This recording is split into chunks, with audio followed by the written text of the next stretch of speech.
All mankind being all equal and independent, no one ought to harm another in his life, health, liberty, or possessions. This was written by famous Enlightenment thinker John Locke. John Locke is often seen as the founder of modern liberalism. These thoughts were beyond radical in his era, the era of aristocracy and inequality. These ideas have guided liberalism for ages. Although specific liberal ideas have changed and evolved throughout history, the core belief of liberalism has never changed: equality. Liberalism drove the foundation of America and established the system of thinking we see today in the Western world. The first inkling of ideas that were considered liberal came from the Glorious Revolution in England.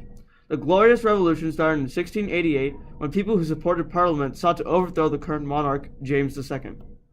After the revolution and the instatement of a new king, a new document came out that was a revolution in its own right. It was called the Bill of Rights.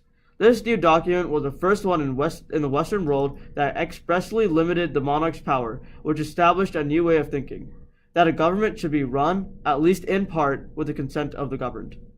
The Glorious Revolution set the stage for a new flow of liberal ideas that would shape the way the United States of America was formed and how it is governed. John Locke bears you yet another warm welcome from the era of early liberalism. John Locke, the effective founder of liberalism, lived from 1632 to 1704. This put him slightly ahead of the onslaught of liberal thinking during the Enlightenment period. Locke thought that, fundamentally, the power of the government should come from the consent of the governed. This social contract theory would become a common theme among many philosophers and thinkers of the time. Men like Thomas Hobbes and Jean-Jacques Rousseau both fundamentally believed that in order to keep a civil society, the government must be ruled by the people it governs.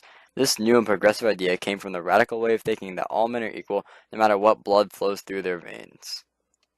However new these ideas were, their origins can be found even farther back in time. Locke built on the shoulders of another revolutionary thinker, John Milton. John Milton thought people should have broad liberties allowing for more freedom. One of these was the idea of freedom of speech, seen in our First Amendment of the Constitution. The main ideas that came out of the Enlightenment period gave a general increase of civil rights for all, including both the separation of church and state and freedom of speech. All of these fundamentally attempted to put all, or at least more, men on the same playing field in society. These ideas would later influence and shape the political ideas of giants such as Thomas Jefferson, Thomas Paine, and the writers of the Constitution.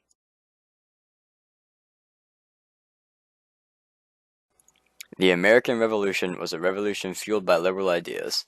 It was the first of its kind that completely rejected the absolute power of a monarch in favor of recognizing the unalienable rights of mankind and the individual. One of the first instances of the American Enlightenment was a pamphlet by Thomas Paine. His Common Sense pro-independence pamphlet was anonymously published on January 10, 1776, and became an immediate success. The pamphlet noted that all men were created equal by God, and therefore the distinction between aristocracy and common people was a false one. This oriented much of the populace in favor of independence. The Declaration of Independence, written by Thomas Jefferson, echoed Locke. The Declaration included the lines, "All men are created equal, and the unalienable rights of life, liberty, and the pursuit of happiness." This declaration of individual rights against a tyrannical government solidified the idea that people should be equal in the eyes of government. The influx of liberal ideas catalyzed and gave a moral backing to this revolution of government. As we mentioned, many liberal ideas were incorporated into the writing of the Constitution. Firstly, the concept of Republican government was a liberal idea in its own right. The ideas of freedom of speech, press, assembly, and other liberties that prevent the government from being too powerful all stem from Enlightenment liberal thinking in the 18th century. The Constitution remains the oldest liberal governing document in effect worldwide. American theorists and politicians strongly believed in the sovereignty of the people rather than in the sovereignty of the king. As one historian writes, the American adoption of a democratic theory that all governments derive their just powers from the consent of the governed, as it had been put as early as the Declaration of Independence, was epoch-marking. The American Revolution had left its mark, impacting and inspiring the French Revolution and later liberal movements in Europe and the world. The classical liberal mantra was a government is best when it governs least. The liberal thinkers of the era, such as Thomas Jefferson, believed in a small government that stayed out of people's lives. This is also the first time that there is a well-defined opposition to liberalism as well, in the form of Alexander Hamilton. Hamilton believed that the government should take on more responsibilities and try to keep control over the masses. This new conservative ideology feared the rule of the masses while liberalism celebrated it. The new classical liberal thinking stressed the identity of the individual rather than that of a group, a battle between individualism and collectivism. This was emphasized more by the transcendentalist writers of the 19th century. The populist president Andrew Jackson embodied classical liberal policies. He strived to vastly reduce the federal government's power by abolishing the central bank. This is also the start of liberalism as an economic theory, also known as laissez-faire economics, the foundation of capitalism. These concepts, developed by Adam Smith, stated that government should not try to control economics and let the invisible hand of trends guide the markets. This all fits into the classical liberal ideology that the best way to allow for freedoms and equality is by the least amount of government intervention as possible. Ironically, many of these ideals are now crucial parts of modern conservatism.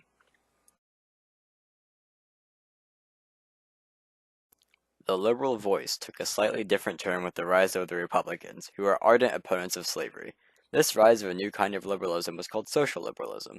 Social liberalists advocated the responsibility of government to protect the prosperity of all of its residents, a foundational idea of modern progressivism.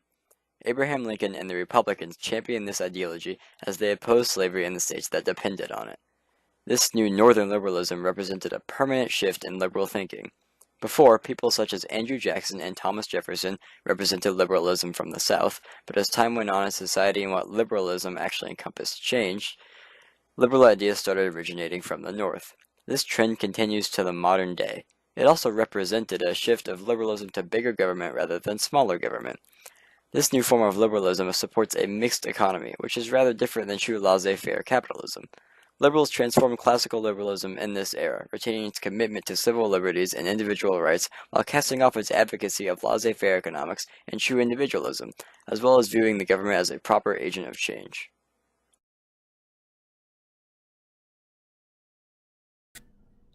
The turn that liberalism took after the rise of Republicans continues to the modern day, with many additions of the modern philosophy.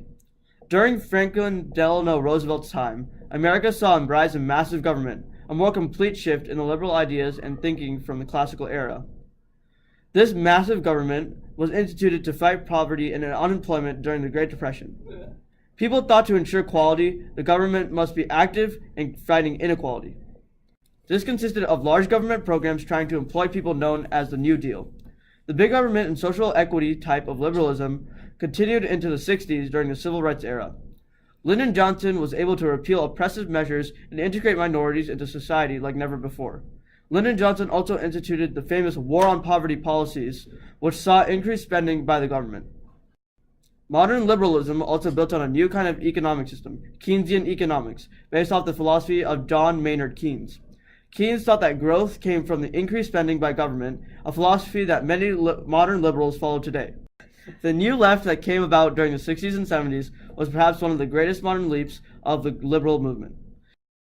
Liberals started to stress the rights of minorities such as African Americans and the LGBTQ community. The next decade saw reactions to these liberal policies with the elections of Reagan and George H.W. Bush, who founded and solidified the ideas seen in modern conservatism. The policies implemented through these decades still hold up today. Today, however, we can observe a change in the liberal mindset. The new generation of millennials and their ideas are starting to become more active in the political arena. Some of these new liberals are considered more extreme and are giving the word liberal a connotation many would consider negative. These more extreme, quote, liberals do not value some essential parts of the original liberal ideology, including true free speech, and instead value things such as political correctness and group identity rather than original individualism. This new meaning of liberalism had John Locke rolling in his grave and diverges even more from the founding ideas of liberalism.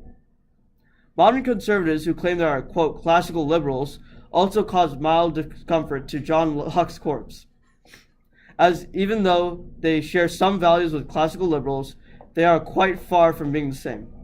Modern conservatives value big government and ignore the prosperity of the people by, quote, slashing regulation. Also, the religious conservatism violates the essential policy of separation of church and state. Liberal ideas are integral to our way of life in the United States because the progression towards equality is what defines American life. The ideas of Locke and Rousseau provided a catalyst for the revolution. Liberal ideas of small government and individualism form the basis of the ideology of Jeffersonians and Jacksonians. The radical Republicans wanted to abolish slavery and in some cases even give full rights to African Americans.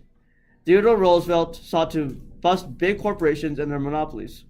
The policies of Franklin Delano Roosevelt saw the rise of a big government and using government to fight unemployment.